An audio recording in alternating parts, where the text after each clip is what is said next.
Obrigado.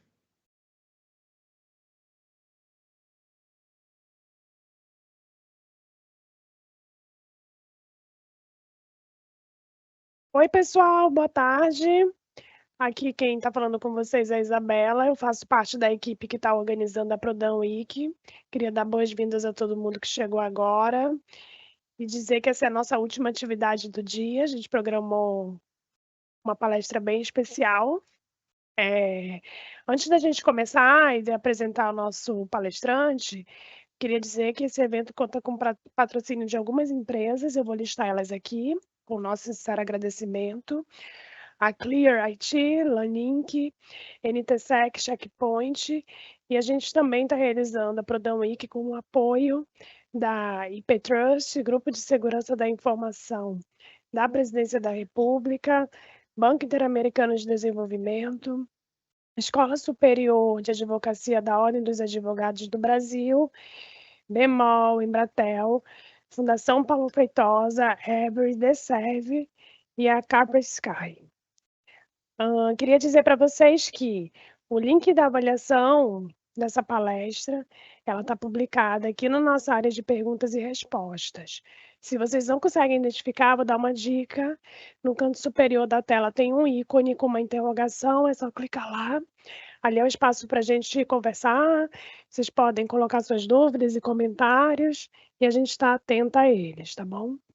Nesse mesmo espaço, a gente vai colocar o link para a lista de presença. E aí, quem desejar o certificado precisa preencher essa lista. Mas é isso, eu queria chamar a Lilian para fazer as honras da casa e dar as boas-vindas ao Jefferson. Lilian? Olá, pessoal, boa tarde por mais uma palestra. Obrigada pela paciência de todos. Obrigada ao Jefferson por ter atendido o nosso convite. Então, não é possível fazer essa semana sem a parceria dos nossos fornecedores, dos nossos colaboradores, né, para a gente tratar desses temas. A Embratel é fornecedor da Prodam há muitos anos, então tem uma camada de segurança que a Prodam faz uso para que o backbone já venha limpo e a gente evite um monte de problemas. Então, o Jefferson vai compartilhar conosco a visão dele, né? O que que ele enxerga como esse provedor de backbone, né? Como é que a gente pode se prevenir nessas camadas? Então, ele vai compartilhar com a gente, tenho certeza que vai ser muito proveitoso para todo mundo. Então, Jefferson, pode se apresentar, agradeço sua boa vontade e sua participação. Obrigado, Lilian. Obrigado a todos. Um prazer enorme estar aqui com vocês. Poderia estar falando que sou professor da FGV, poderia estar falando que sou palestrante internacional, poderia estar falando que sou gerente de desenvolvimento de negócios da Embratel, hoje na área de cibersegurança, mas prefiro me apresentar como pai, sou branco, vou fazer aqui a minha descrição pessoal, uso óculos, tenho cabelo grisalho, estou com um pequeno sobrepeso, tenho 52 anos, sou casado com a Rosiane, sou pai do Enzo, de 22 anos, e Cauã, de 19 anos, sou flamenguista e sou muito abençoado e feliz em servi-los nessa tarde, tá? Muito bem, estou com uma camisa branca, com algum quadriculado azul claro e azul escuro. Vamos lá, então. É uma alegria estar com vocês, gente. E eu poderia estar falando apenas da dimensão tecnológica em relação à cyberdefense, mas a gente sabe, né, com a nossa experiência, que cyberdefense vai muito além da dimensão tecnológica. Então, cyber tem a ver com tecnologia, sim, né, pessoal? A gente sabe que tem a ver com equipamentos, com notebooks, com tablets, com smartphones, tem a ver com servidores de aplicação, com bancos de dados, com cloud, com sensores e dispositivos autônomos, cada vez mais, né? A gente tem vivido essa mudança, transformação digital para inteligência artificial e para máquinas autônomas fazendo parte do nosso dia a dia, mas também tem a ver com uma outra dimensão muito importante, que são sobre as pessoas, né? Então, a gente tem todo um ambiente de cyber ligado a hobbies, né? Pessoas que são curiosas e começam a entrar no mundo de cyber para tentar entender, ver como é que conseguem vislumbrar uma vulnerabilidade. Existem também pessoas que são ativistas sociais, existem já criminosos, operadores de inteligência, tecnólogos, responsáveis por políticas, né, governamentais em todos os ambientes, né, tanto no B2B quanto em empresas de todos os tipos de alçada, desde a esfera federal, estadual e municipal, executivos corporativos, mas também cyber tem a ver com organizações, né? Tem a ver com empresas de serviço, tem a ver com bancos, tem a ver com instalações de tratamento de água, empresas elétricas, empresas de transporte, centrais nucleares e muito mais. Então, para todo mundo trazer isso para a sua realidade, nessa última rodada aqui, eu quero fazer uma pequena provocação em relação a esse, que é um cenário muito comum e que todo mundo sabe muito bem. Perdão, vamos falar um pouquinho da nossa casa, né? Então, quando a gente fala de ameaça, de risco, né? Quando eu olho para a minha realidade, né? Para o meu apartamento, para meu condomínio onde eu moro, a gente precisa separar o que é uma ameaça, né? O que é uma vulnerabilidade, o que é uma probabilidade dessa vulnerabilidade, né, ocorrer na minha realidade, um potencial impacto que essa vulnerabilidade tem, e o conjunto disso é um elemento de um risco, de um possível risco, e aí, isso vindo a acontecer, gerando um incidente, pode vir a gerar um dano, e esse dano pode vir a gerar um desastre. Então, vamos aqui olhar a realidade da sua casa, da minha casa, ou da sua empresa, da minha empresa, né? Normalmente, para entrar na sua portaria, você precisa entregar um RG, entregar um documento, precisa passar por um porteiro, você normalmente se sente seguro, ou mais seguro ali dentro do que fora daquele ambiente. Agora, eu te pergunto, e se você tiver a visita do Papa, né? Ou de uma autoridade, por exemplo, o presidente da República entrando nesse ambiente, né? Você vai manter esse mesmo protocolo para a entrada dele ali? Talvez não, né? Talvez você tenha que mudar esse protocolo. Quais foram os incidentes que você presenciou nos últimos dias ou meses que te surpreendeu em sua casa ou escritório? Ou seja, você verificou uma falha de segurança ou um comportamento que não foi legal? Ou, por exemplo, quais foram os investimentos no seu condomínio ou empresa que fizeram para tratar as possíveis ameaças de segurança? Existem muitas formas de proteger a sua família e a sua empresa, né? Vamos aí pensar em algumas. Algumas pessoas já estão tirando, por exemplo, o porteiro do prédio, né? Já estão tendo centrais autônomas para gerenciar essa infraestrutura, né? E estão, muitas vezes, tendo uma performance melhor. Então, o conjunto, se você olha para aquele ambiente da sua casa, do seu condomínio, de dados, ou seja, tráfego de pessoas, logs, agentes internos e externos, coletores, câmeras, sensores e tags, biometria, seja digital, senha e facial, isso gera um conjunto de informações, regras definidas pelo condomínio, padrões estabelecidos, uso de inteligência, segurança e política, muitas vezes associados a machine learning, inteligência artificial,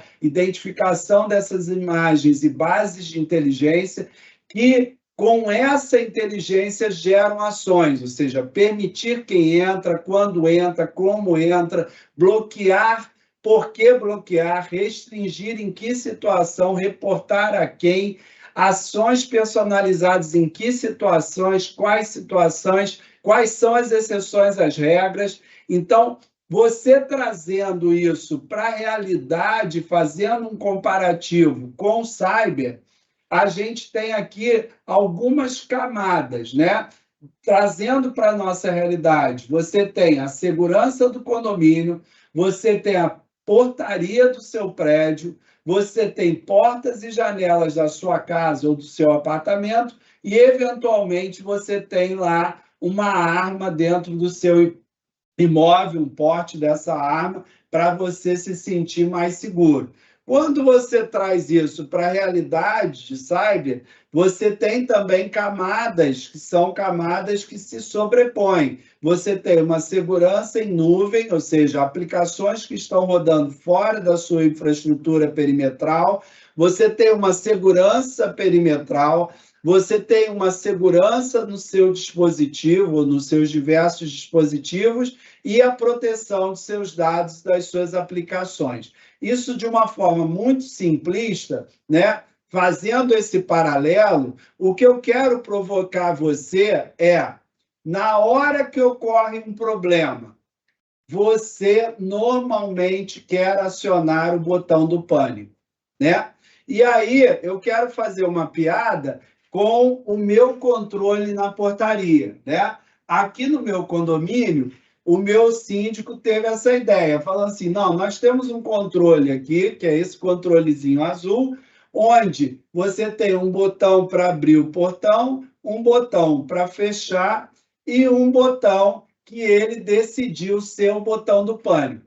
Não há nenhuma identificação, né, nesse controle, separando ou identificando cada um deles, e na hora que você vai acionar, dá tudo errado. Ou seja, você, em vez de apertar o botão do pânico, você aperta o botão de abrir o portão, ou vice-versa. É uma confusão danada. Então, não adianta a gente apenas ter boas iniciativas. Nós temos que usar dados, tráfego de rede, logs, agentes, coletores, inputs de dados, para gerar informação, ou seja, gerar através de regras, padrões, inteligência artificial, machine learning, bases de inteligência, e gerando essa inteligência, tomar as ações adequadas, permitindo, bloqueando, restringindo, reportando, mudando essas ações a tempo, rápida, né, e de forma assertiva e personalizando essas ações. E nós temos hoje, a nosso favor, várias redes, né, de colaboração. Aqui eu falo de algumas e não aqui limitando a Talos, a FortiGuard Labs e a IBM X-Force. Ou seja, nós estamos com muitas ferramentas à nossa disposição. E quando eu falo de cyber, por que nós temos que entender esse problema de uma forma um pouco mais ampla, né? Porque o contexto de cyber, ele é um contexto que precisa ser entendido. Então, nós temos que analisar a internet, ou seja, os protocolos e as estruturas físicas. Pensem comigo que a gente está falando de protocolos com mais de 40 anos, né, que foram desenvolvidos em um ambiente que se preocupava com uma guerra nuclear, não com uma guerra cibernética, né? E a gente vê que as motivações, as habilidades e os níveis dos hackers estão mudando, eles estão se profissionalizando e evoluindo rapidamente. Infraestruturas e táticas cada vez mais proativas e assertivas, efeitos e impactos lógicos que geram nos nossos negócios grandes destruições, né? E grandes paradas na nossa operação, e essas superfícies de ataque gerando grandes problemas nos dispositivos físicos, lógicos, nos domínios humanos e no supply chain das nossas operações. Então, vamos rapidamente passar aqui pelos dispositivos. eu não preciso ficar lendo aqui cada um deles, mas só para a gente entender quando a gente fala de internet, né? Nós temos aqui dispositivos, infraestrutura física, lógica, aplicações e governança. Nós temos os nossos hackers com motivos diferentes, desde curiosos e que querem buscar reputação, promotores de uma agenda, passando por ganhos financeiros até objetivos políticos e militares. A guerra da Ucrânia, ela deflagrou claramente essa visão de que o mundo ele é hoje suscetível a guerras cibernéticas profundas, né?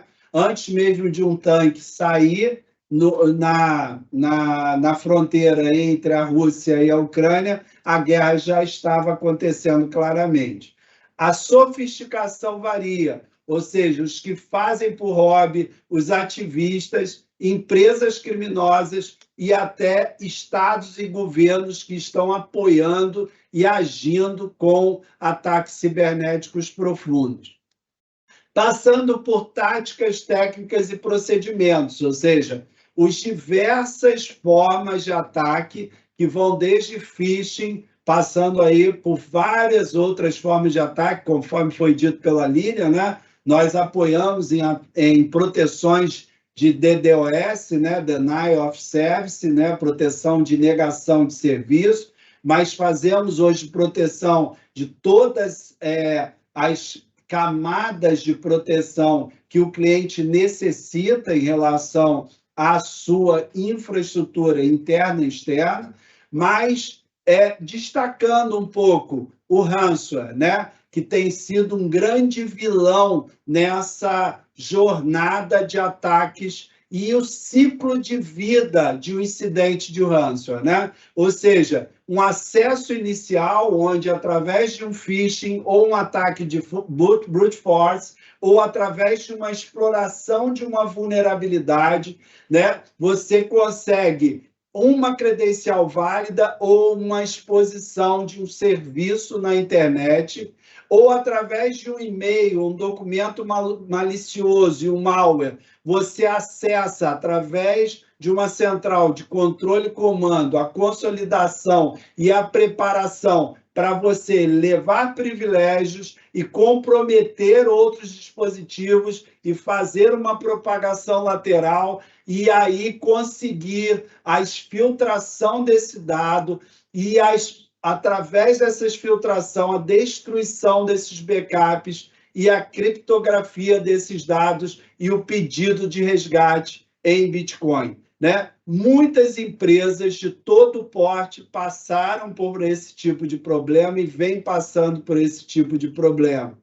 Então, a gente vem ajudando e nós queremos mostrar um pouquinho dessa experiência, né? Nós lançamos a internet comercial no Brasil na década de 90 e nós sabemos desses efeitos, né? Vários foram os efeitos, né? A gente tem efeitos de supply chain, efeitos de infraestrutura de TI, transporte, ataques lá no município de São Francisco, rede elétrica na Ucrânia, na geração de energia, ataques industriais lá no aço alemão, superfícies de ataque mais complexas e mais globais, né? Redes escaláveis e distribuídas, combinação de dispositivos, ou seja, o BioD, ou seja, você usando um dispositivo tanto para trabalhar quanto para o lazer, né? O seu filho usando o seu dispositivo móvel para jogar, e a incerteza de tudo isso em relação a funções de negócio e os sistemas que dão suporte. Aí a pergunta que não quer calar, né? Suas despesas estão otimizadas para defender os seus colaboradores deles mesmos, né? Ou seja, talvez um elo da corrente que seja necessário de ser trabalhado sejam os nossos colaboradores, né? As pessoas que estão dentro das nossas organizações. E esse tipo de iniciativa da Prodan, ela é fantástica, porque ela pega esse desafio, né? Com a grande diversidade de atores, a grande diversidade de alvos, a grande diversidade de vetores, a grande superfície de ataque e os efeitos complexos, e traz provocações profundas, né? E eu quero provocar vocês. Você não precisa responder essas perguntas, mas você precisa se auto-questionar, né? Até onde vai o direito e a liberdade de expressão, né? São perguntas muito importantes que precisam ser feitas por cada um de nós. Então, eu vou fazer essas perguntas, pense você e, no seu íntimo, responda essas perguntas. Primeira pergunta provocativa: o governo ou a sua empresa tem o direito de ler as suas comunicações? E se eles fizerem parte de uma investigação criminal, quais são os limites e a autoridade da sua empresa ou autoridade governamental em relação às suas liberdades? Segunda grande pergunta: o governo ou a sua empresa deve usar ferramentas cibernéticas para engajar, desde o cidadão até você, colaborador, em políticas de conscientização cibernética? Como você aplicaria tais políticas dentro da sua organização?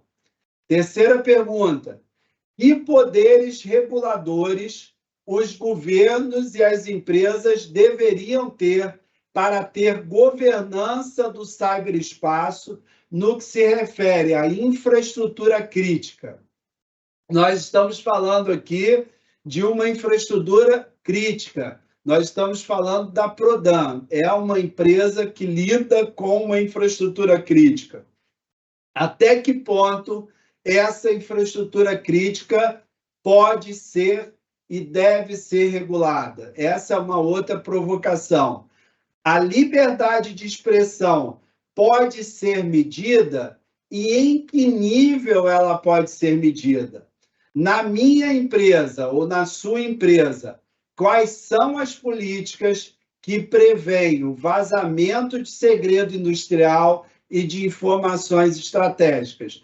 Muitas vezes você protege o perímetro do que entra, e muitas vezes eu encontrei informações estratégicas, segredos industriais, cryptojacking sendo extraídas das empresas, né? E isso é algo que as empresas precisam cuidar, precisam zelar, precisam ter cuidado, ok? Provocações, boas perguntas. Espero que vocês se sintam extremamente provocados por ela, não precisam responder, mas pensem nisso, tá bom? E aí, gente, vou falar um pouquinho da nossa experiência aqui em relação a todo esse mundo da internet que nós não estávamos preparados para ele. Primeiro ponto é uma palavra chamada encapsulamento, né? Você vê aí essa bonequinha russa, né, que é uma gracinha, né, em que você tem ali, né, os aplicativos, e esses aplicativos eles são empacotados exatamente como essa bonequinha russa, né?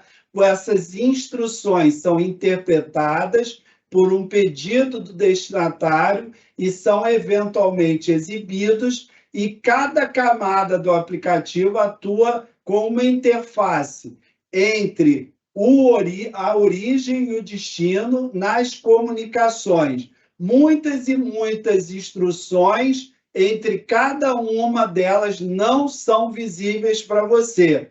E esses endereços que são reconhecidos na internet, que são os endereços IP, eles são decodificados e encapsulados, né? Então, essas bonequinhas que são lindas, trazendo para a nossa realidade, geram muitos riscos cibernéticos, né? Existem muitos riscos cibernéticos em função de uma questão chamada encapsulamento. Primeiro conceito que você tem que ter. Segundo conceito que você tem que ter é o serviço de nome de domínio, também conhecido como DNS, né? O DNS ele é muito antigo e ele é como um catálogo de telefone, onde a gente decodifica um endereço que você coloca no Google e aquilo é transformado num endereço IP e ele recupera o endereço IP e ele faz com que a internet descubra e estabeleça a conexão para que entregue uma página para que você navegue até ela.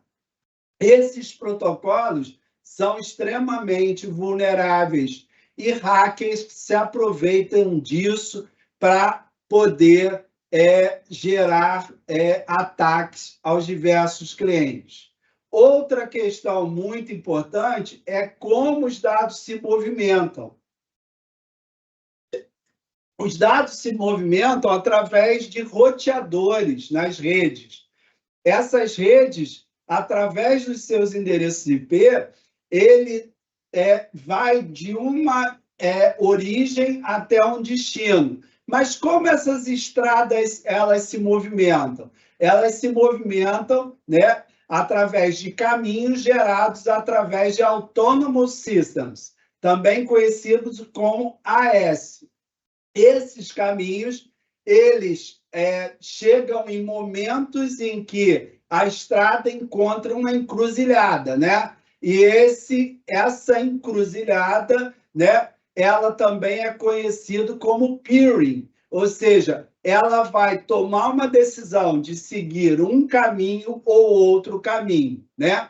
Então, aqui eu mostro um desenhozinho entre diversos Autonomous Systems e ali você pode verificar que é a estrada que eu devo pegar ou um Autonomous Systems, ele vai grupando endereços IP e ele vai, através de tabelas, né, incluindo as grandes redes, a Embratel está aí, a Splint, a Verizon, Telefônica, outras, e essas operadoras vão gerenciando milhares de endereços e se comunicam entre si.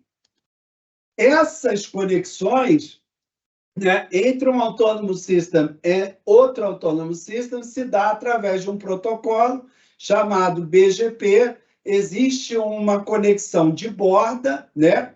E aí existe uma relação de peering, de conexão entre essas partes, e essa local é uma terra, é um ponto da Terra denominado IXP, Internet Exchange Point, né? E as grandes operadoras, elas se conectam nessas relações.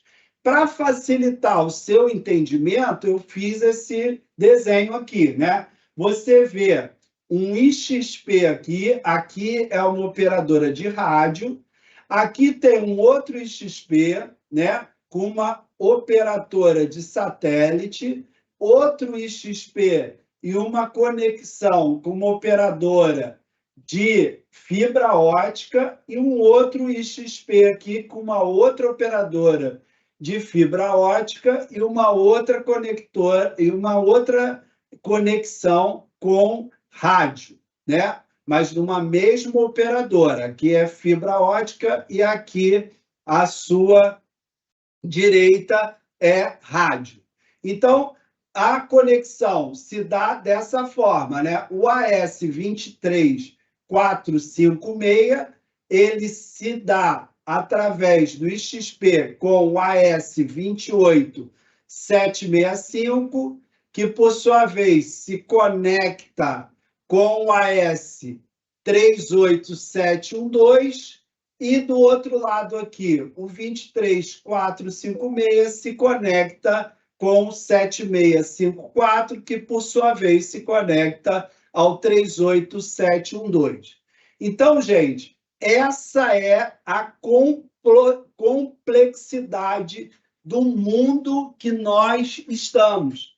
Por que isso é tão importante? Porque muitas são as vulnerabilidades que são exploradas em função dessas complexidades. Os hackers, eles são habituados a encontrar tais vulnerabilidades. E muitas vezes quem desenvolve as aplicações dentro das empresas não tem esse conhecimento, né? Ele está desenvolvendo uma aplicação qualquer dentro do ambiente da empresa e ele não tem o conhecimento de todas as variáveis. E o hacker, ele consegue acessar privilégio, perdão, explorar e criar vetores de ataque. Então, do lado corporativo, nós temos que nos preparar para isso. Até aqui, tudo bem?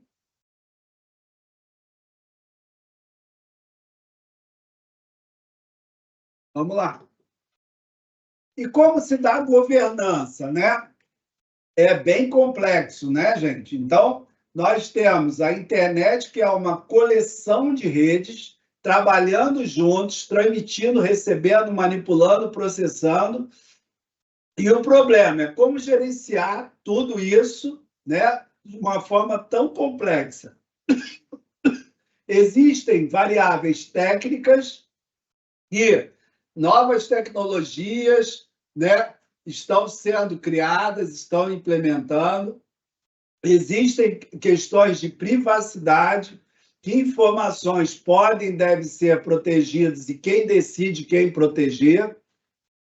Existem questões públicas, quando o governo tem o direito de regulamentar a segurança de uma organização privada ou pública, e aspectos internacionais, entre governos, né, que podem aproveitar dessas tecnologias para ofensivas e guerras cibernéticas. E como se defender disso, né?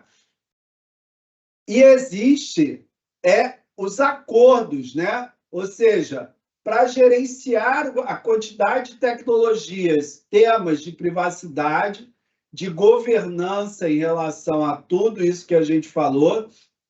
Múltiplas partes são interessadas, incluindo empresas privadas, organizações não governamentais e públicas, e as instituições e os processos que foram confiados estão centralizados tanto na gestão técnica quanto em questões organizacionais. Quando nós olhamos, para a questão técnica, existem instituições que são diversas partes dentro desse stack, né? Então, a gente tem a W3C, que é World Wide Web, ou seja, o consórcio mundial que gerencia esses padrões de desenvolvimento. Nós temos o ICANN, que no Brasil é o Registro.br, que gerencia o processo de domínios da internet. Nós temos empresas como a Claro e a Embratel, que lidam com salas de crise, que recentemente nós tivemos em Brasília, né, o Guardião Cibernético, que várias empresas públicas e privadas participaram, né? Então, existe todo um cuidado em relação à proteção, tanto do ponto de vista governamental quanto do ponto de vista privado. E o que nós sugerimos é uma governança a partir do momento que se tem um standard, né? Um framework. E não existe na nossa concepção um framework melhor ou pior. Existe um framework adequado à sua realidade. Então, o colega aqui anteriormente falou do MITRE-ATT&CK, que é excelente framework, mas nós trabalhamos com um conjunto de frameworks, dependendo da sua necessidade, né? Entendendo que o hacker também ele é um ator que está evoluindo rapidamente, né? Ou seja, ele está, através de uma ação criminosa e organizada, cada vez mais gerando danos maiores. Eu falei um pouquinho do ransomware, mas não limitado a isso, né? Ou seja, ataques de negação de serviço, SQL injection, brute force, POS, DLP. Então, a gente tem uma série de ataques E aí existem aqueles atores que são os atores de ameaças persistentes avançadas, né? Que são ataques apoiados por agentes públicos. Então, a gente tem o Energetic Beer na Rússia, o Lazarus na Coreia do Norte, Fancy Beer na Rússia, Command Crew na China, Rocket Kitten no Irã. Esses têm feito tanto espionagem corporativa e governamental como espionagem industrial. E eles usam TTPs, né, com abordagem dentro da cadeia da morte, né, o Lockheed Martin, ou framework do MITRE-ATT&CK, mostrando desde o reconhecimento até as ações no alvo, né, passando pelo armamento, entrega, exploração, instalação e comando e controle, né, com abordagens bastante profissionais. E nós, do nosso lado, cada vez mais precisamos nos modernizar, né? A gente vê que os problemas não estão sendo resolvidos do lado da defesa, né? 51% das organizações lutam para detectar e responder, 70% informam ter sofrido pelo menos um problema de ataque, 50% de líderes ainda vão mudar de emprego em 2025 e a cultura de CISOs ainda não está ativa. Então, estamos mudando de tecnologias, de soluções, mas isso não é o mais importante, gente. O mais importante é a gente evoluir para uma visibilidade completa, ter controles de custo, automatizar e crescer, unificar os fluxos de trabalho e garantir um avanço na abordagem. Então, eu vou evoluir um pouquinho aqui com vocês numa arquitetura baseada no MITRE, né? Não importa muito a sopa de letrinhas, se é o CIEM, se é a NDR, se é a UBA, mas a gente trabalhar como uma estratégia unificada, né? Para que a gente possa evoluir numa estratégia e avançar. Eu entendo que nós temos que nos unir aqui, a comunidade de segurança, para uma resposta e um avanço mais efetivo. E aí a gente tem um modelo aqui que eu gostaria de ajudar você a evoluir nesse caminho, tá? Eu vou parar minha apresentação, que eu vou dar um saltozinho aqui para te ajudar nesse caminho, tá? Então, vamos lá.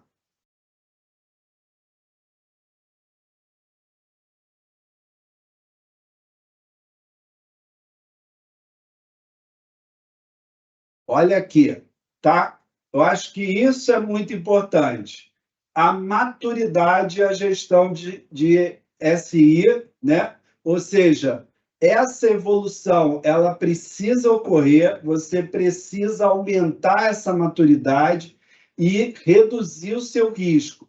E esse foco tem que estar em relação aos riscos, incidentes, crises, conformidade e operações. Isso não é rápido, tá, gente? A gente pode fazer isso em etapas, dentro de um orçamento, sem impactos financeiros tão abusivos. Então, isso cabe em cada bolso, dentro de cada realidade. Primeiro, tendo visibilidade das ameaças e depois, com uma mudança de uma postura cibernética adequada. Então, vamos começar aqui com uma sugestão, não limitado ao que eu vou falar. Isso vale para uma realidade, mas pode ser ajustada à sua realidade, tá bom? Vamos lá. Então, primeiro passo, visibilidade. Análise da sua situação atual. Eu acho que o colega anterior falou um pouco sobre o assessment. É um caminho, tá? Eu acho que entender a sua realidade, né? Verificar o que está acontecendo dentro da sua ação, mostrando a sua causa raiz, mostrando os impactos, relação dos riscos reais, né? Não, assim, algo que foi dito, mas muito mais dentro da realidade, ou seja, muitas vezes os riscos não são financeiros, mas são reputacionais, muitas vezes os riscos não são operacionais, então a gente tem que identificar os reais riscos e, a partir desses riscos, fazer um plano de ação emergencial e começar através dos quick wins. Melhoria num plano de melhorias rápido, mostrando para a sua alta gestão, o seu board, ações de curto prazo, né? Geração de uma DMZ segregada, uma revisão de configuração de UTM com regras mais robustas, análise dessas vulnerabilidades, mostrando que você tem um mapeamento dessa infraestrutura, análise dos patches, hardening e proteção, caso você tenha publicado na internet através de um Web Application Firewall, um processo de melhoria, né, mostrando através de um reporte executivo e técnico e um reporte, né, para a sua alta gestão, que há um trabalho sendo desenvolvido, né, e isso já dá uma visibilidade muito bacana. Lilian, isso é muito importante. Vocês têm feito esse tipo de trabalho? Como é que está esse trabalho hoje em relação à visibilidade das ameaças?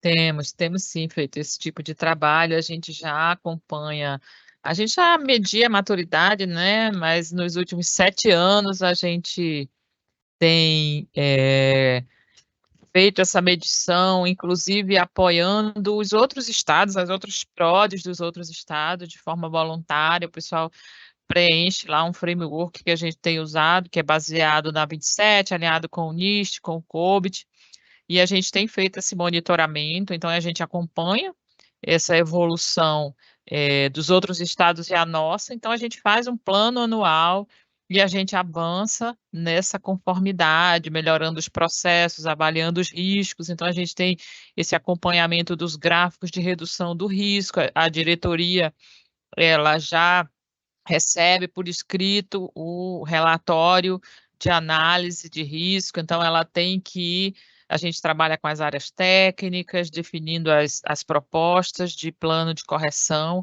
e isso é dado de acordo com a alta gestão, então a gente tem evoluído bastante, e a gente, de forma bem específica agora esse ano, a gente trabalhou bastante nos processos, na conscientização, e a gente, graças a Deus, agora em dezembro tivemos a nossa certificação da ISO 2701 emitida para a Prodan.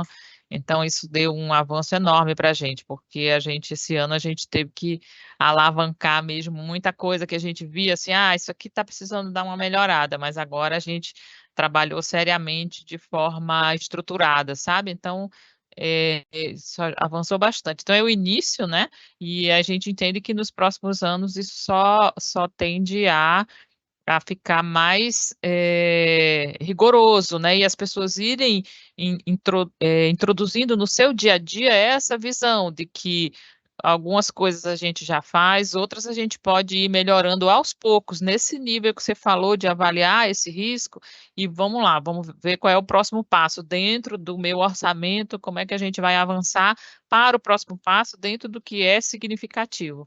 Então, é assim que a gente tem trabalhado.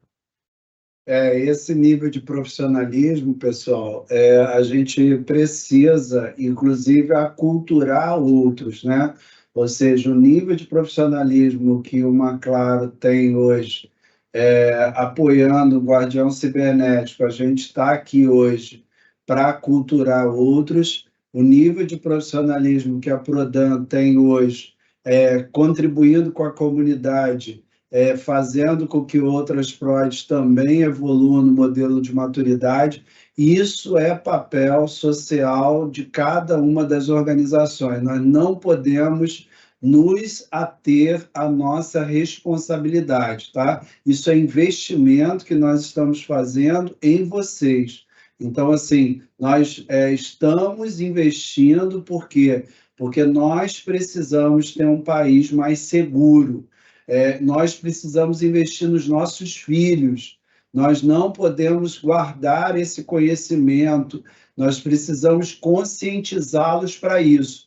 E por isso que nós aqui evoluímos de um modelo, né, de visibilidade para um modelo que a gente chama de Cyber Score, onde a gente avalia com base em um framework, numa abordagem holística, todos esses riscos, planejando a estratégia de proteção e ampliando essa resiliência cibernética.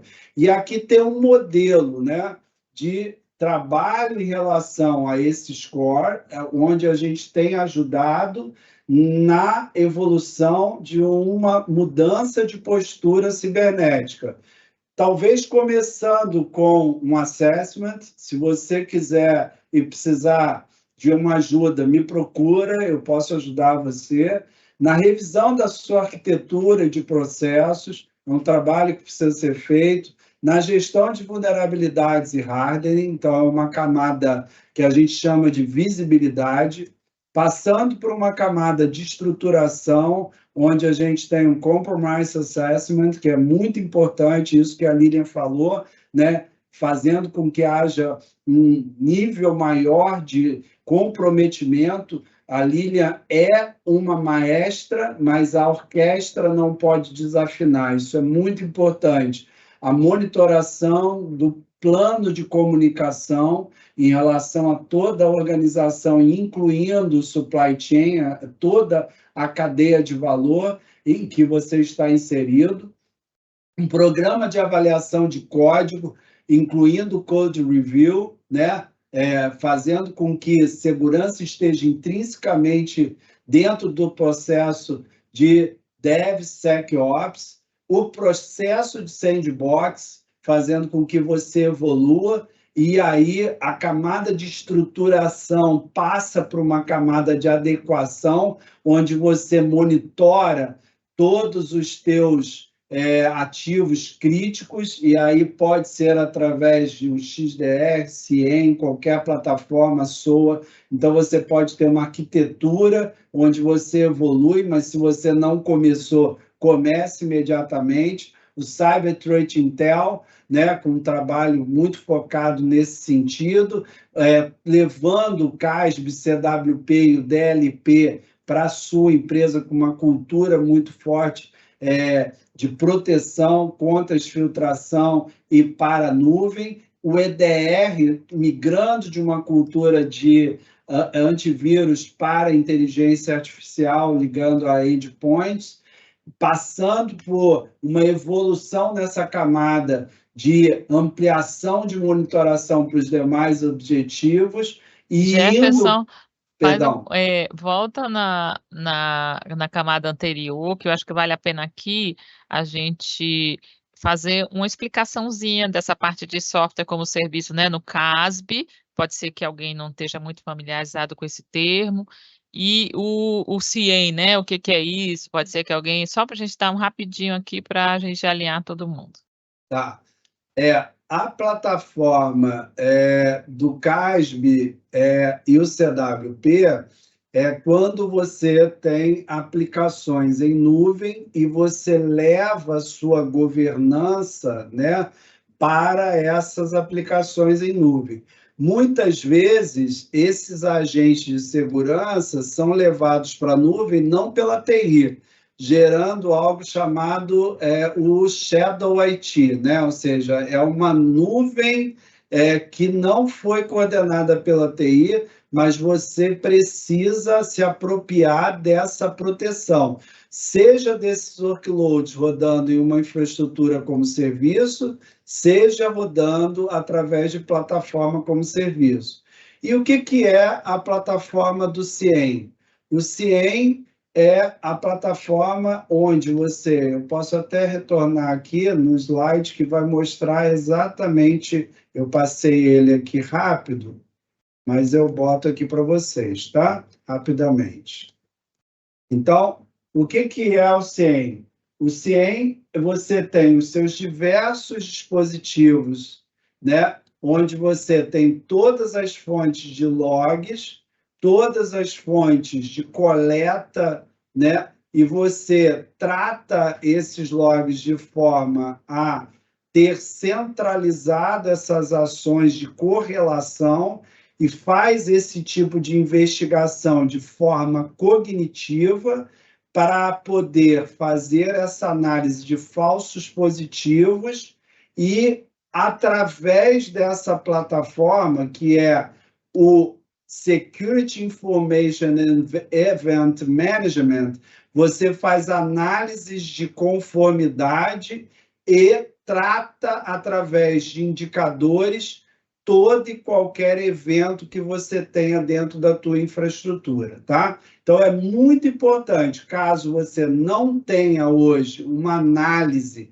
em relação à sua infraestrutura, não deixe para amanhã, comece a fazer um trabalho forte de correlação em relação à sua infraestrutura. Isso é muito, muito importante, ok?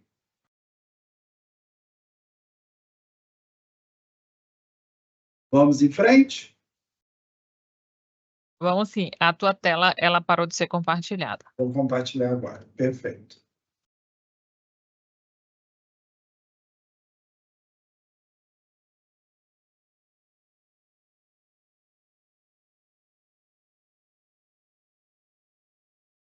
Então,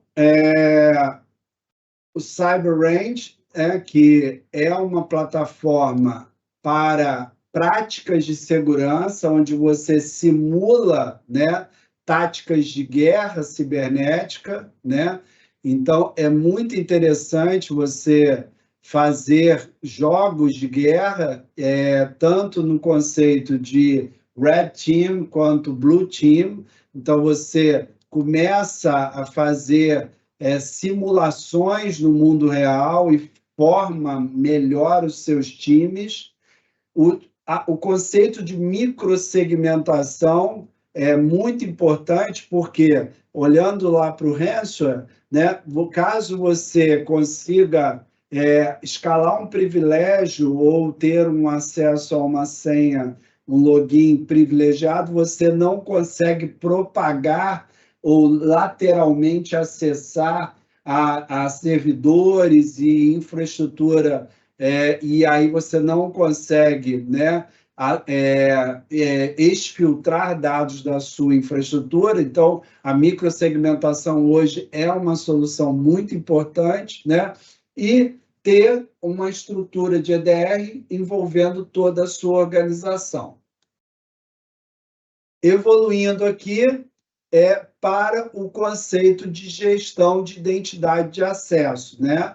Ou seja, como a identidade de acesso é uma fonte para, né, acessar a sua infraestrutura, nunca foi tão importante uma gestão de acesso de primeira linha, né? Então, o IAM hoje é fundamental, ele trata-se como uma gestão muito importante, muitas empresas tratando o nível de governança, elevando o grau de governança de segurança para toda a organização, envolvendo todas as áreas. Por que eu coloco o Discovery aqui nessa fase? Porque, normalmente, as empresas que fazem o Discovery na fase 1, elas encontram muito falso positivo. Então, eu normalmente sugiro o Discovery na fase final, ou após uma arrumação, né? Porque você já vai ter um trabalho bem feito, e isso já faz com que você tenha uma casa arrumada e organizada, tá? Então, eu normalmente sugiro o Discovery numa fase posterior, por esse motivo, por experiência própria. E aí, um trabalho final de organização em relação a acessos privilegiados, muito ligado também ao IAM, com proteção de tela, com gravação dessas telas e cofres de senha, fazendo com que você tenha uma blindagem da sua infraestrutura. Gente, não é impossível você pode fazer em ondas, você pode fazer de forma gradual e você pode atingir um resultado de uma maturidade maior. Muito obrigado por me ouvir, muito obrigado pela participação, estou à disposição de todos. Muito grato. Excelente, Jefferson. Muito obrigada pela sua palestra. Maravilhosa. Eu deixo aberto aqui para quem quiser fazer alguma pergunta. Lembrando que a nossa lista de presença, para quem precisar do certificado, ela vai ser emitida por palestra, gente. Então, o pessoal preencha a palestra, faça a avaliação também da palestra no nosso perguntas e respostas. Ok, deixa a palavra aberta aí para a Isabela, esperar um minutinho, ver se alguém vai fazer alguma pergunta. Oi, Jefferson, obrigada.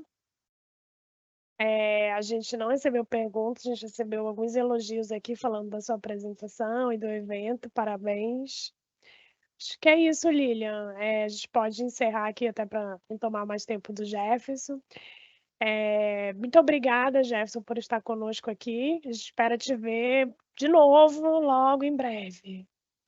Próxima vez eu quero presencial em Manaus, porque Olha, aí eu será uma vou boa, comer né? aquele peixinho aí na beira do rio, Com certeza. Solimões, hein?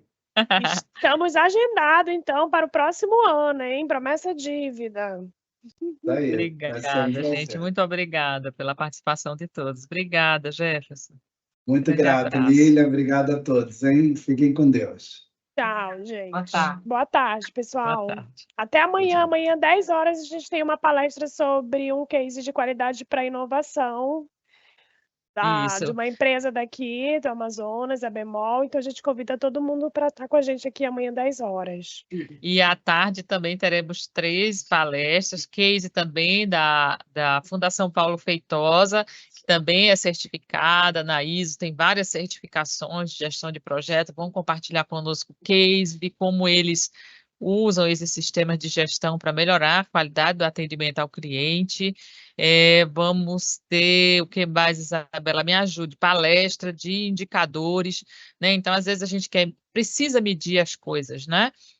Processo, estratégia, a gente não sabe muito bem para onde ir, tanta sopa de letrinhas, então nós vamos ter um consultor que é especialista, auditor em várias normas, ele vai trabalhar com a gente a parte de indicadores, tanto estratégico quanto de processo, para nos ajudar nesse aspecto. E no final do dia nós vamos ter uma palestra do pessoal da LANLink, que vai trazer aspectos de segurança na plataforma Office 365, que muitos já estão usando, né?